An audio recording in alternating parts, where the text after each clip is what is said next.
This podcast is produced by the Center for Deployment Psychology at the Uniformed Services University of the Health Sciences. The views expressed are those of the speakers and do not necessarily reflect the opinions of the Uniformed Services University, the Department of Defense, or the U.S. government. In addition, references to any specific companies, products, processes, or services does not necessarily constitute or imply endorsement by the Uniformed Services University, the Department of Defense, or the U.S. government. Welcome to CDP's podcast, Practical for Your Practice, where we give you actionable intel to support what you do. One colleague to another. Hello, everybody. Thank you for joining us today for Practical for Your Practice. I'm Dr. Kevin Holloway, and joined here, as always, with Dr. Jenna Ermold. Jenna, do you want to say hi? Hi, everybody. Excited to be here as usual. How have you been? I've been good. All right, good. We have a very special guest with us today. We're excited to have Dr. Lisa Ann Cuccurullo. She is joining us from National Center for PTSD. Lisa, welcome. Hi, thanks for having me. We're excited to have you. We've worked a little bit together before. For those of you that are listening, you may not know this, but we've done some collaborative work with the National Center for PTSD, and have gotten the chance, been honored to working in cooperation with Lisa before. Lisa, you want to tell us a little bit about the work that we've done together, at least just kind of give a background? Sure. Now I think we've worked together for almost 3 years. Yeah. Our first training together was even before COVID times. Right. Kevin and I have done some training. So NCPTSD has collaborated with your group to provide trainings for community providers in PTSD assessment and PTSD care. And so you and I first did our training in Oklahoma City, I think. That's right. Yep. In 2020 or 2019. And since then, we've done probably about 3 or 4 trainings together, between doing PE trainings or PTSD assessment trainings together. Has been fun. And the last several of those, of course, since COVID started, we did them online. We've had Jenna with us as well. She's teaching the first portion of the first day of teaching that military culture and why that is relevant and understanding the population they're working with. And I got to go to Vermont and Montana as part of this effort. Oh, wow. So you guys got to Oklahoma City, but Micah and I got to go to headquarters. So we go Vermont. Way back. Yeah. So, Lisa, what do you do? So at NCPTSD, I actually wear a few hats, do a few different types of jobs.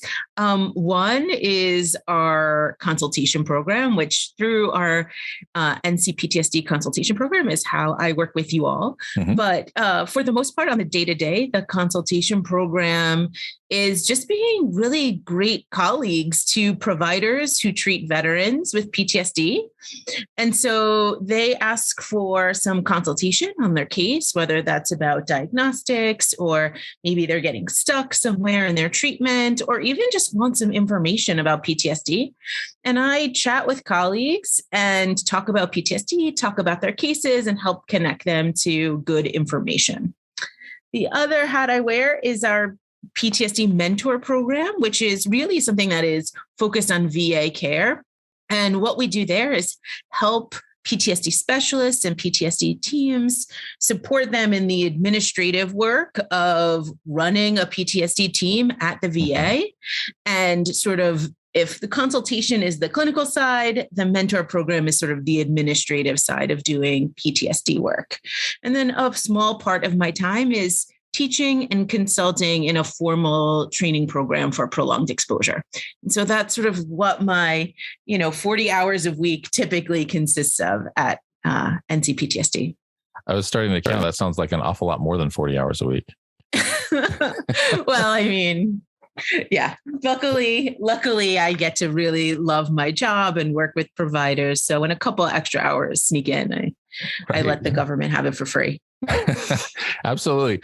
And so you've really seen, you've been in the trenches with the people that we hope are listening to this podcast too, the folks that are wanting to implement evidence-based psychotherapies, people who are wanting to help their clients even better, and perhaps are running up against issues or problems or barriers or maybe, unexpected challenges.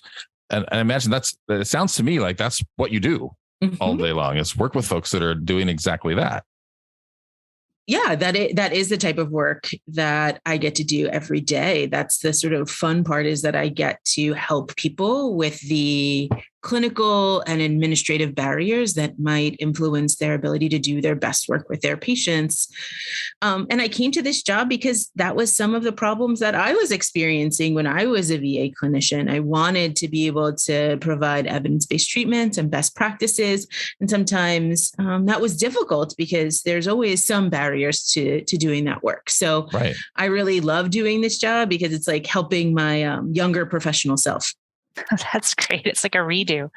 Mm-hmm. So, thinking about that, between the experiences you had personally and in the role you're in now, problem solving for others, what tend to be sort of the top barriers that you've encountered or that you've heard other clinicians and clinics encounter as they're trying to implement EBPs? I think some of the barriers have really come in two different directions. One is the clinical barriers, which is, a willingness for our patients to do evidence-based practice. And sometimes that comes with the skill level of learning how to talk about evidence-based practice and learning really how to discuss what these treatments look like when we're engaging in them, how this might look different than what therapy looks like on Seinfeld, or I probably just gauged myself by using Seinfeld, but pick your favorite show on TV and how doing something like CPT. Yes, that probably would have been a better reference though. How that looks different. And really sharing with people how PTSD treatment, we're very lucky as PTSD clinicians and people work in the PTSD space that we have so many good treatments that have great outcomes. But our patients don't know that because they don't know that. For our listeners' benefit, you should know we're solving problems on the fly, which is exactly the theme of this episode. And we had Lisa call in on her phone too, just because we were having some connection issues. So she's going to sound a little different, but it's the same awesome Lisa, right? So Lisa, hi again. Hi again. Hi. So you were telling us about how helping clinicians to talk about evidence-based psychotherapies, helping them to present them to clients. That's one thing that you've been you're really engaged in is because clients or patients don't know, they don't have an advanced degree. How do you help communicate that to them, what the therapies are and what the benefits are and what they can expect? Yeah, I love having conversations about shared decision making, about how do we talk about treatments like PE or CPT, but also how do we explain what those treatments are like for everyone in the practical sense. Things like how much time you're going to spend out of session and what we expect to get from that treatment, and understanding sort of the evidence of why we do these things. What are the mechanisms of change? In our own psychology speak, we would use those terms, but for our patients, what are the have-tos in the treatment if we want to get better? Mm-hmm. And what are the things that are going to be important to fully engage in? So I love having those conversations with providers, and it really does shed a light on how we can talk about different types of therapies, even therapies we don't necessarily do in our own clinical practice, but it's important for our patients to know about. Yeah, absolutely. I think that's a point I think that we don't all appreciate as much. Or at least all the time, is that the way that we talk about therapies or the way that we present them to our clients can have a big impact about whether they even want to start with them, but can stay engaged with them when it can be challenging, or what they can expect. Why is this happening? And I love that last point, is that this really can apply to treatments that we don't necessarily offer as a clinician, but maybe our clients are still accessing, utilizing, maybe referring them to, just to help them have a little bit better of a consumer understanding of what it is that they're getting or hope to get. Yeah, I think other types of medicine do great jobs at shared decision making, right? They'll say, surgery might not be an answer when you're talking to a surgeon, but I can refer you to someone who does something else that may be an applicable treatment for what we have on our hands, right? Mm-hmm. We don't have to be experts in every type of psychotherapy for PTSD or even every disorder, but it is great to be able to have those conversations with our patients so that they can make an informed choice about the treatment that they want. Mm-hmm. Mm-hmm. I think that's such a great point and such a wonderful analogy, because I think sometimes as behavioral health providers, we feel like we're held to this other level, or that we do need to be sort of all knowing about all things. And our, our medical brethren, our colleagues really specialize, and that's expected. And, you would seek out somebody with a certain specialization. And it doesn't mean that you're not a really wonderful provider who can, take care of lots of different things for a client. But that comfort level with, like you just said, being able to adequately and sort of convincingly. I think sometimes we also don't want to feel like salesmen, but we're really, it's that informed consent. We're informing our consumer of what their options are in a meaningful way that I think really helps them take that next step of engaging in the type of treatment that's going to work for them. And I don't think that's often really talked about as a barrier, that you kind of have, it's the skill set of, being able to do the EBP, but there's this other skill set of really being able to work with that client to talk about in a meaningful way what would be the best approach for them with so many options happily for good treatment. So I love that. Mm-hmm. What about some other barriers? So that's kind of one of those, you were talking about them coming from two different areas. And so one is, how do we kind of build our comfort in talking about what the different options are for evidence-based practice? What are some other barriers, either from the provider side or the client side or the practice side, the clinic side, that you've encountered? I think sometimes administratively too, there's this balance of what it means to do a course of treatment. That some providers, systems, if you're working in a particular type of system, I work in one at the VA, but there's lots of other healthcare systems, and as well as our clients' understanding of the treatments that we know work for PTSD are at the very least done weekly, right? And so this idea of being able to have 60-minute or 90-minute sessions weekly, and to be able to have at-home work for the majority of these treatments, these are things that is not always consistent with how some systems or even some private practices work. And so there's that piece, which is there mechanisms in place for us to be able to provide a course of treatment in a way that has some fidelity to those treatment manuals and to that type of treatment work. And then there's always the hard clinical work of then doing it. You all know, because you've treated PTSD, is that it is, even though our manuals are amazing, and they have beautiful scripts about what to say and why, our patients are never that straightforward. There's co-occurring conditions. Mm-hmm. Life is hectic. And in the past 3 years, we've done it while a pandemic has been sort of like raging in the background. Life is chaotic for people with PTSD and without it. Right. And so how do you do these treatments even in the midst of all of this happening? So that's a really good point. One of we've talked about this on the podcast before. One of the challenges for many of us was that, just as the pandemic was really ramping up, as we, starting to see a lot of impact on our day-to-day lives, that providers, all of us suddenly were kind of thrown into this unplanned experiment too, of, switching on a dime to doing telehealth, and can these evidence-based psychotherapies be done with fidelity on, via telehealth? And I think the evidence seems to strongly say, yes, absolutely. And we've talked about ways around that, but you're absolutely right that it's in the midst of all the other things people are dealing with, all the other challenges in their day-to-day life that are going on, both on the client side and the provider side. Absolutely. I think, here where I sit in New York City, school is about to start in the next week and a half.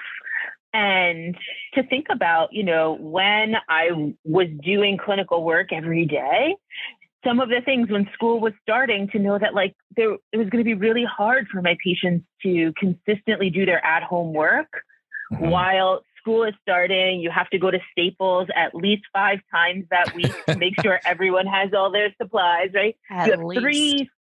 Yes, exactly. You have 3 parent-teacher conferences. You have to get there to hand over all the glue and paper towels that you bought for the classroom. Yeah, I mean, these are the things that come up in everyone's everyday life, but they're also the things that influence people's ability to do their at-home work in treatment. How do you be flexible with fidelity, right? And that is a highly skilled, really hard note to hit. So I think those are some clinical things that can be really, really difficult for our providers. And that's stuff that I think we talk about almost every day in our consultation program at NCPTSD, because that's the stuff that people call about, right?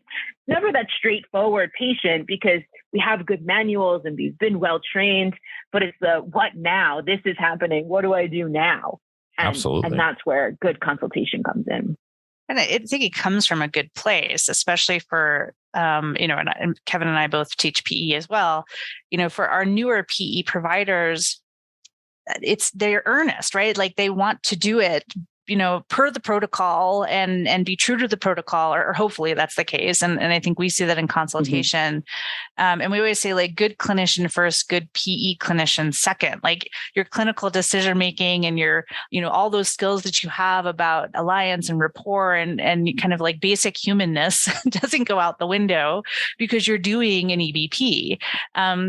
But it's understandable that kind of you relax over time and you can balance those two things, that flexibility and fidelity.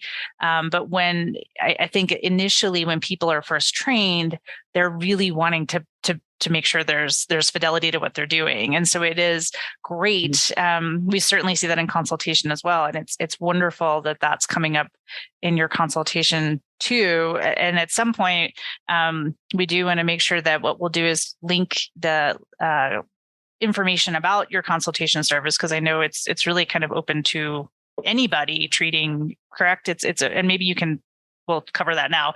Who can access your consultation service?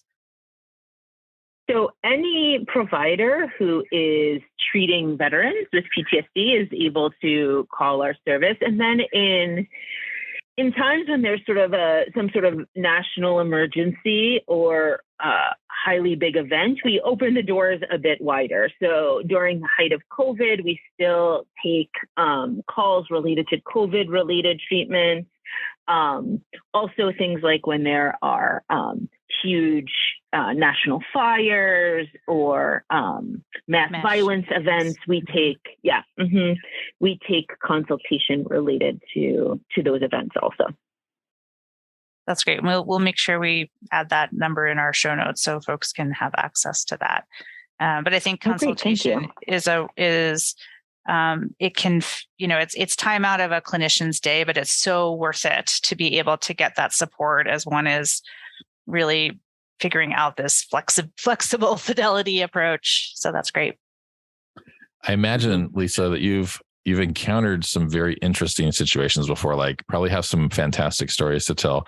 What's one of the most, I don't know. I'm going to try to set you up with a couple of different prompts and you can pick whichever one you want to respond to. But what is the most challenging situation you've encountered? That's one possibility. What is the most common challenge that you've encountered? And then perhaps one, also you could pick this one. What challenges have really led that as you've worked with a clinician trying to implement EVPs have led to some of the most, I don't know, uplifting, exciting, results, big turnaround, perhaps. Creativity. Yeah. Any thoughts on that? I mean, people love stories. Yeah, I love stories. Yeah. So I will say I feel so lucky in the career I've gotten to have in that, I've been a sort of frontline clinician at VA, but also a supervisor of students, so psychology and psychiatry trainees. And then now through our consultation program, the ability to work with other providers. So I sort of have been able to have a great span of people I got to work with, and also see what it's like to do clinical work through many different lenses. And I will say some of the most rewarding work is working with people who are just learning evidence-based treatment. So I'll go with PE because it's probably what I've supervised the most. Mm-hmm. But I love the idea of people get very nervous and concerned about making in vivo hierarchies and sending people out in the world to do the things that they've been avoiding. Mm-hmm. And I think part of it comes from people wanting to do what is best for their patient, right? And knowing that their patient experiences distress when they go to places. So, whether that is a large store, whether that is a park, or even sometimes some exposures that people do in their own home. Mm-hmm. But I love the idea of when someone reports back after they've done their at-home work, after they've done the exposure, and after the provider and the patient have sort of aligned on the same team about the type of work they're going to do. And the provider has done such a great job at sort of like being an amazing cheerleader and supporting them to be able to feel comfortable, willing, and eager to do the homework in the service of moving towards health. And then when they get to that place, right, of like, I did it and I went. And one of the best experiences I've had is one of my trainees back when I was working in New Orleans had been doing PE with this amazing female patient who had been exceptionally avoidant after sexual assault trauma, and they very rarely left her home, and went at the end of treatment on a short vacation and brought my student back a keychain from the location that she went to, just to like say a small thank you of like, this is a huge accomplishment for me, and I got here because of the work we did together.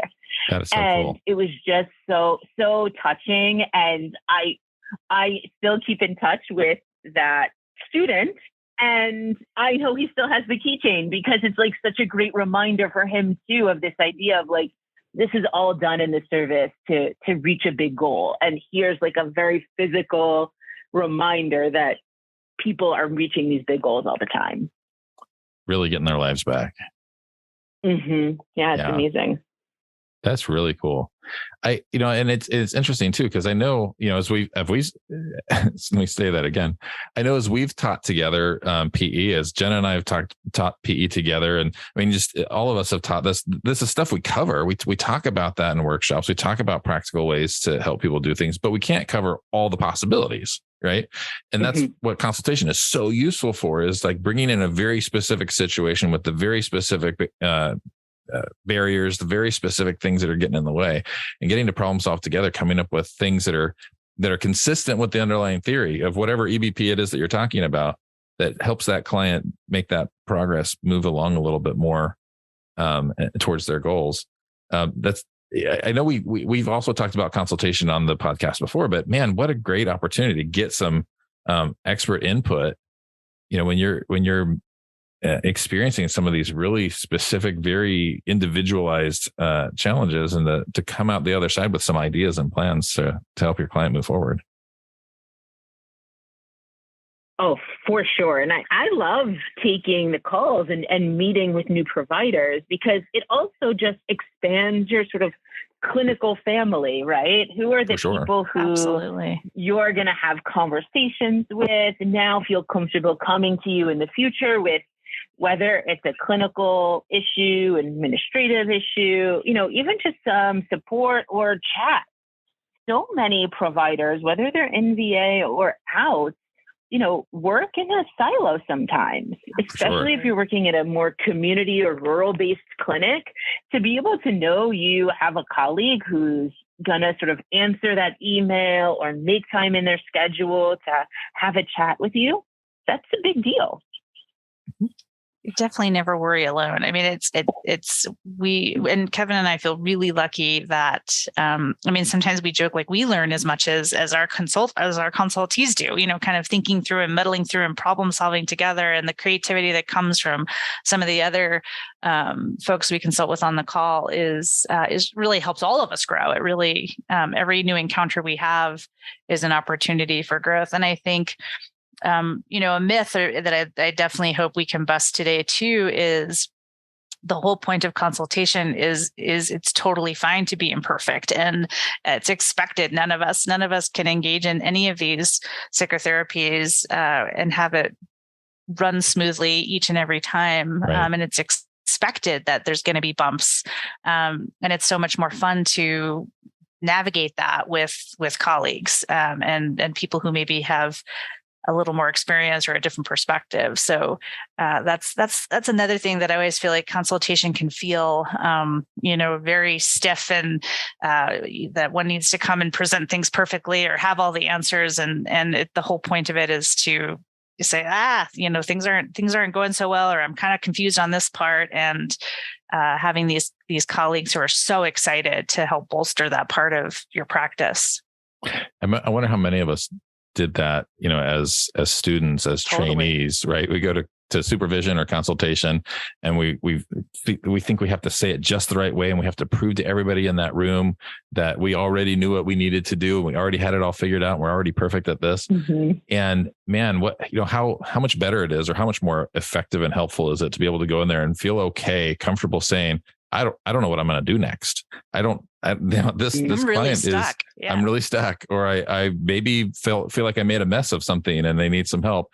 Man, that's so much better. And when you realize too, that the consultants on the call also have been there and still are there at times, that's really, I don't know. I think that's empowering to recognize that's the point. We're not perfect, and none of us will be. And in fact, the clinicians I've encountered that are like, you know what, I've got it all figured out, I don't need to talk to anybody. Those are the ones I worry about the most. Oh, 100%. I mean, I actually have kind of a funny story about perfection. When I was first learning PE, I was very lucky in my clinical training that I got to be an extern at the University of Pennsylvania at the Center for Treatment and Study of Anxiety. So I learned PE while I was still in grad school, and got to spend really 2 days a week in that clinic where, nice. PE was being truly like fine-tuned, and was such a great experience. And we would have group consultation. So in our group consultation was everyone, every clinician and Dr. Foa, everybody in the room, and we would watch videotapes. And so when I was learning PE, what I did is I just read that script over probably 100 times, to the point that I pretty much memorized it. And when I did all the rationale, the feedback to everyone, even though it was practically a memorized script of the manual, was like, I guess that was okay. And I was like, that's the manual. And they're like, yeah, but it didn't seem like you. Like it authentic. Didn't seem like an authentic version of you. And when you don't come across as that, even though you might be saying every correct word, it isn't going to come off as a great rationale. Let's talk about how you are still you while having fidelity and saying all the sort of, if you could see me, the air quotes of right words.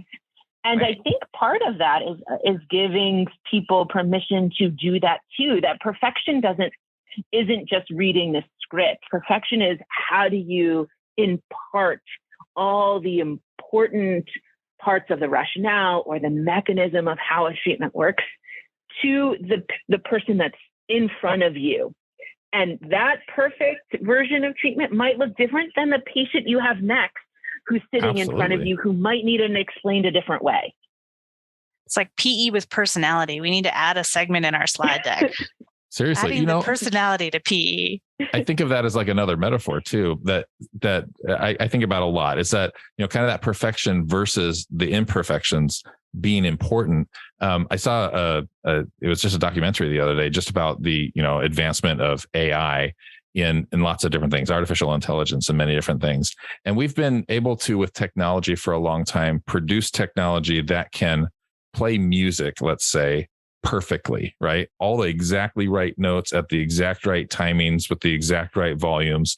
And it still comes across as stilted and cold and hollow until when you realize that what gives music its meaning, what makes it really meaningful to each of us is actually the imperfections that are in there, the places where, tempo changes a bit, where you are emphasizing different things, where there's, if you will, feeling, authenticity in that performance.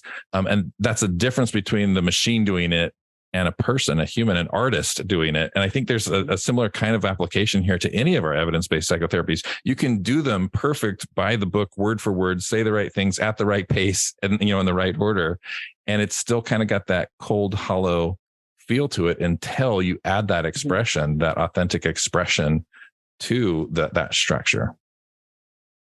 I don't know if that's useful. Yeah, I couldn't agree more. I think being your authentic self also allows our patients to be that when they're in the room.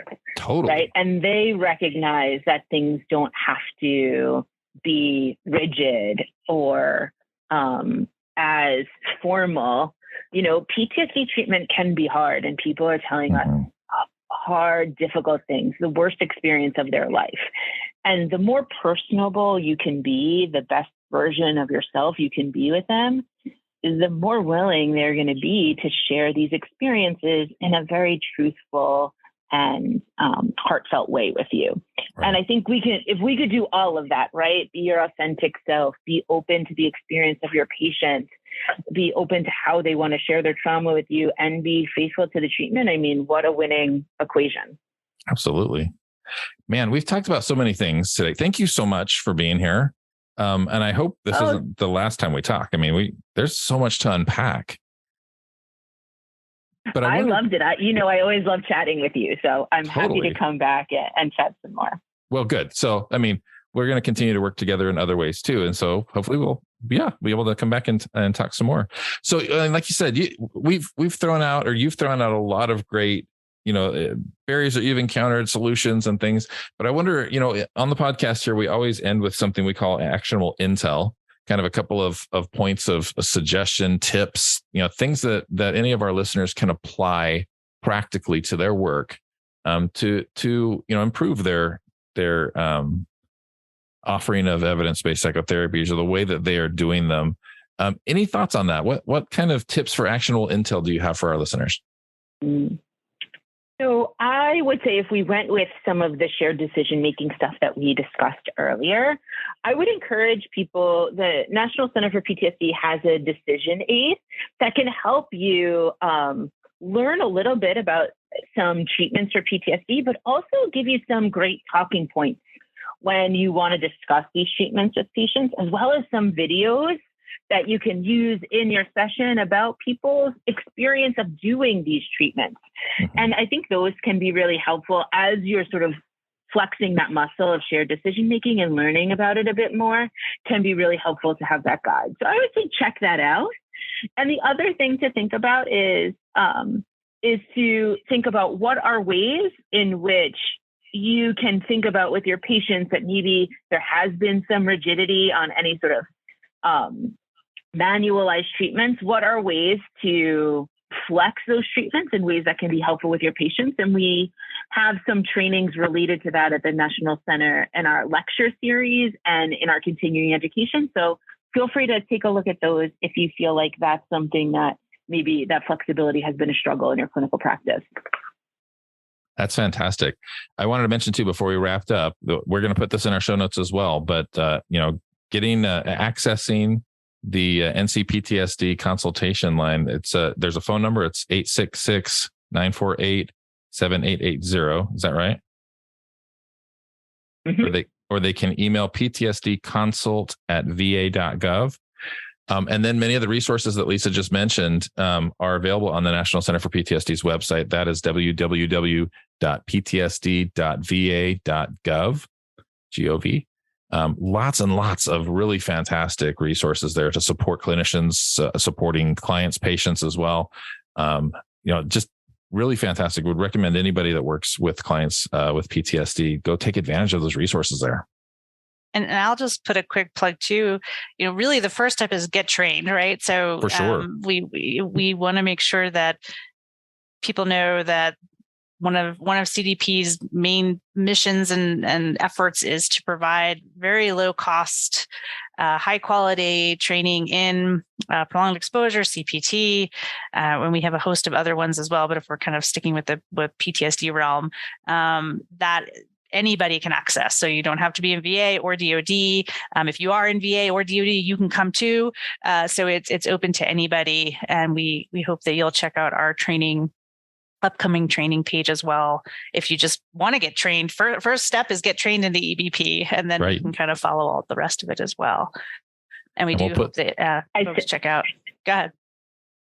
I send people to your trainings all the time. I'll stop talking. Go ahead. I'm sorry, Lisa. Can you say that again? Sorry. I was just going to say I send people to your trainings all the time, inside and outside of VA. And they really are such fabulous trainings. And I don't say that because I did one with Kevin. It is because it is not the me part of that training. It was the Kevin part of that training. He was really fabulous. And to see all of you all firsthand do these trainings and to be able to be witness to them, really, they are fabulous. So I encourage you all to go to them. Well, thank you for that. We'll put the link to the upcoming trainings and how to register for them on the show notes as well. So, again, we welcome everybody to kind of join the family here, if you will, and take advantage of the network of creativity and thought that goes into these. So thank you again, Lisa. Really, really enjoyed having you on.